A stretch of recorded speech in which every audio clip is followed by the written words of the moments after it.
Thank you for coming this afternoon.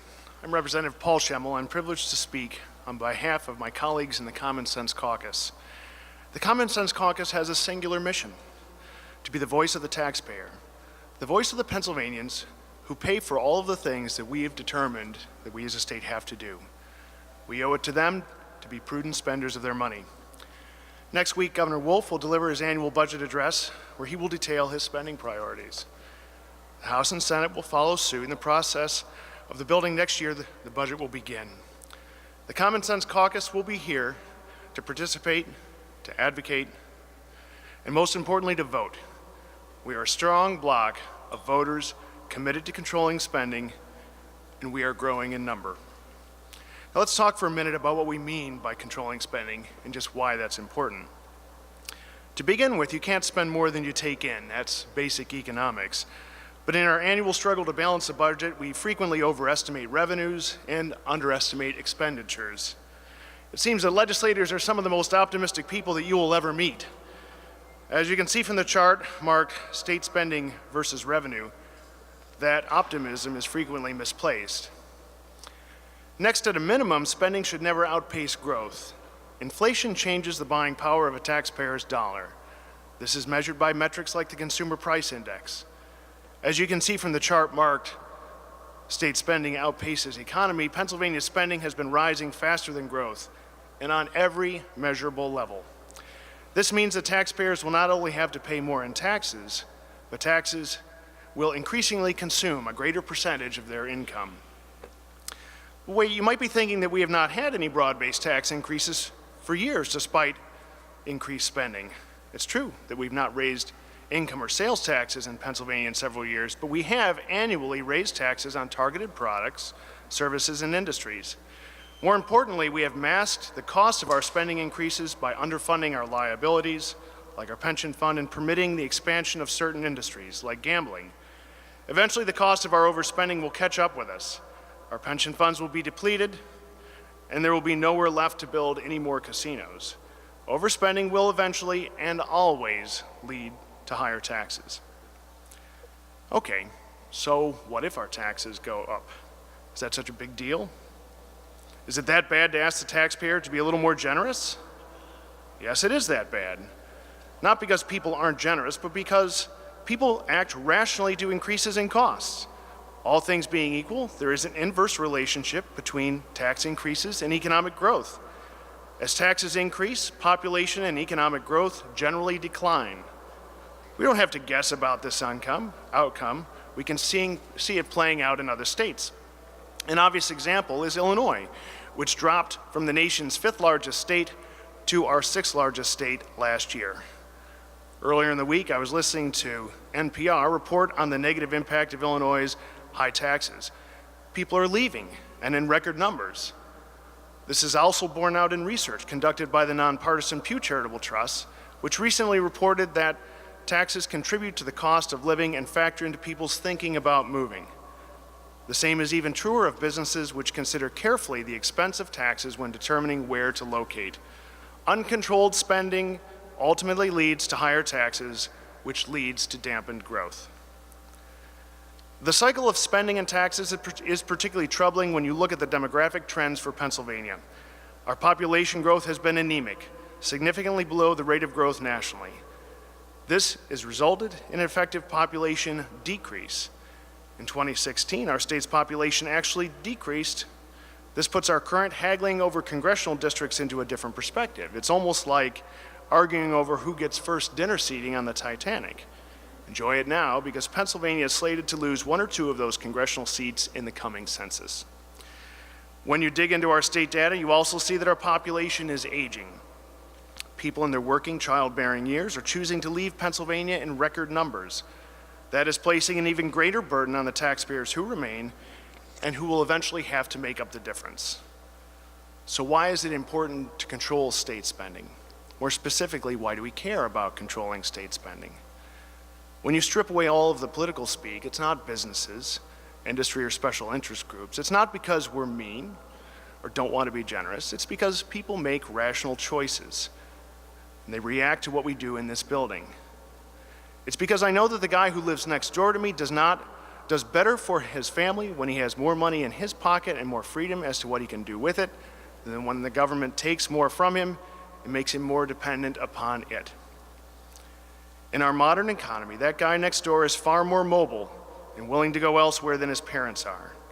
He can get Steelers and Eagles games on his TV in Sparks, Nevada. In fact, there's probably even an Eagles and Steelers bar there, and this fact alone should tell us how we're doing as a state. I don't have to guess that it's true or not. Just look at the demographic shift from state to state.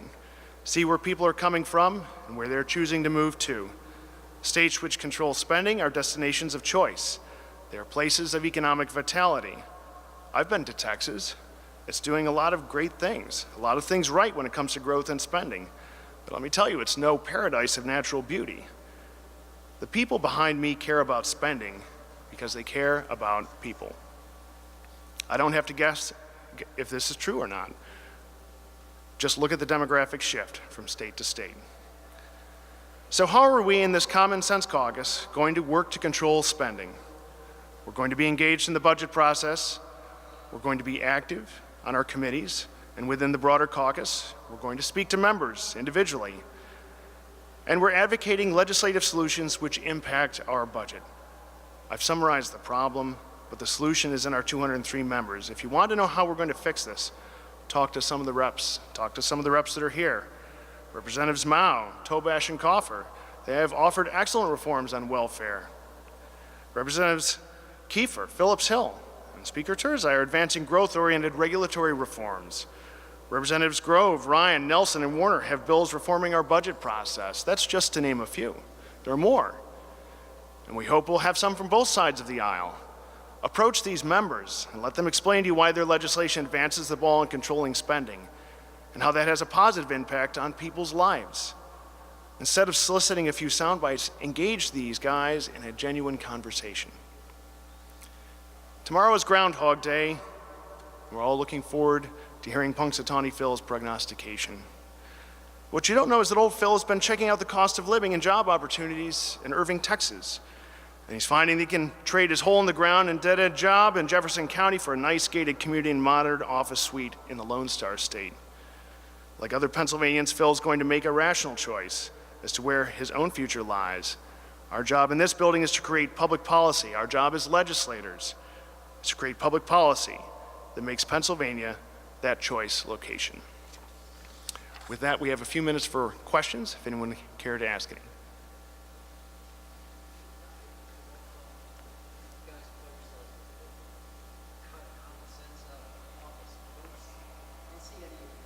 So-called legislative leaders. So are you going around your leaders at this point in time? I mean, how's this going to work when none of you guys are actually at the negotiating table? We're not going against or around our leaders. There are leaders that are part of the objectives that we seek. We simply seek to be an organized vote, a block of votes that is going to stand firm on spending, stand firm on growth.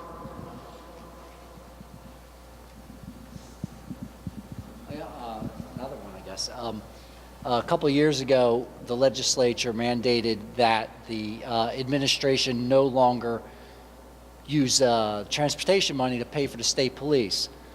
But there's no way but that same amount of money is still in the budget. The legislature didn't rescind that, so how is that common sense if there's one law that says you can't use transportation money for state police, but there's no other way to fix that? I mean, you have two contradicting budget laws at this point.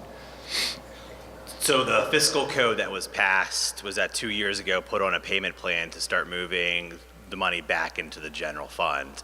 That's still enacted today. If you look at the IFO budget analysis, there's $25 million shift from the motor licensing fund to the general fund to cover the state police. I think we should still continue to do that. I think that's a common sense approach to funding state police within the budget framework we're working on, not overspending what you have. Do you have to rescind that last fiscal code? The last fiscal code from? Well, yeah, because there was nothing in there that rescinded that provision that you have to gradually start reducing the transportation money. As far as I'm aware, we're going to continue phasing down the state police in the motor licensing fund and putting it back into the general fund.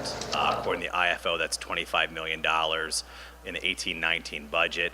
I think that's a common sense solution to ensure transportation dollars are used for transportation projects, which provides economic growth to the Commonwealth while continuing the funding of the state police. Overall, we're advocating that the total expenditure of the budget does not exceed the revenues bringing in. More importantly, keep it in line with inflation so taxpayers can actually afford it moving forward. The budget to be for the coming year.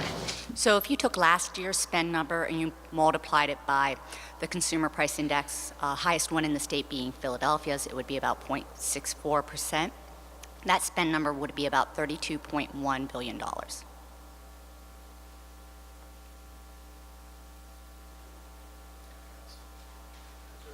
Kind of you there, but do you have a bigger number just as people didn't show up today? Do you have a number that says our caucus is? Yes. What is that? Yes. Anything of note that you expect the governor to propose on Tuesday at this point? Anything that you can talk about that you might expect and that might be a surprise or anything like that? I don't have any insights as to what the governor's going to present. Does anyone, any other member? He keeps that pretty tight until the day of speech. Your primary focus is going to be to keep spending under control, I guess, is that? Keep spending under control. And once again, spending cannot exceed growth. It cannot exceed the rate of inflation. It can't exceed revenues. And actually, that's a target just to continue overspending, to be quite honest. So that should be a low target. We really should be doing more than that. But at the very least, we shouldn't be spending money that we don't have.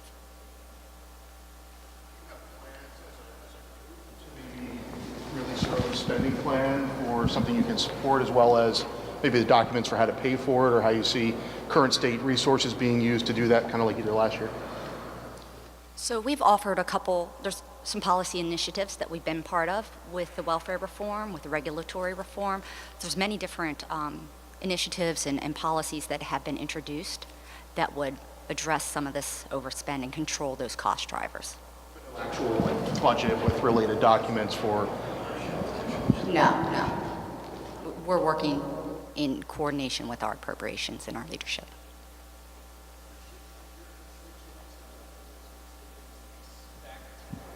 Cuts to come their way in their local communities, and are you willing to explain what those are if that is if you have to keep it at the rate of inflation?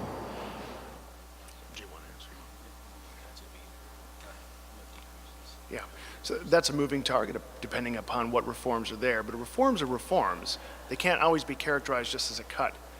Sometimes a reform is a change in a program or a policy. It does have an impact. Maybe someone doesn't receive exactly what they received before in the same way. Maybe they receive something else. Maybe that provides additional opportunities for them. Frank, did you have something else that you wanted to add on that? I would just encourage you to realize that just because the state spends it doesn't mean it was spent effectively. So when you look at what we're doing is we're looking at a total set of reforms in concert with the appropriation and the leadership to say, let's reform the way we do government in Pennsylvania, spend money effectively so that people get the services that they need and they deserve without feeling that any money that's spent by the state happens to be spent effectively. We happen to be outside the Lieutenant Governor's office, and that whole issue has been part of a whole series of debate and discussions. So we need to start being good custodians of the state and the taxpayer dollars. I have an example of a regulatory issue. Then you're talking about how, it won't hurt someone or there won't be a cut, but it's better to do X this way. Sure. So when the administration was pushing the consolidation of health and human services, I had a great meeting with some of Governor Wolf's officials, some secretaries. They brought up as a portion of that is you have two departments that regulate one industry. They want to merge them together, and they wanted to coordinate the regulations. It was explained to me that there was a regulation where it was either fire extinguishers or the fire alarms. One agency required it like 3 feet, the other agency required it at 4 feet. So that individual all those regulated entities, depending on who showed up, they literally had to have two at two separate places. To me, that's an expense that didn't need to be made. They're spending money on putting in fire alarms or fire extinguishers that could have been helping actual programs for citizens. And that was just one small example that they brought up to light. I'm sure there's more littered throughout. I think if you were here for the Regulatory Reform Press Conference, the gentleman from the Mercatus Center highlighted perfectly that a regulation on its own merits dropped in as a little pebble in a creek doesn't amount to anything. But when you put millions of pebbles in a creek, you now block up the entire creek and water's not flowing anymore. It's the same thing with our economy. And you can see at the federal level how much economic growth we're seeing because the Trump administration is reducing regulations 22 to one new one they add. So, and that's economic growth. That's not taking more from taxpayers.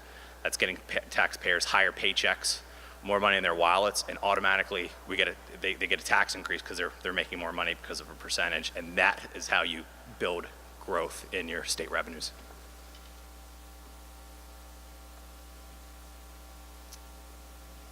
Any other questions?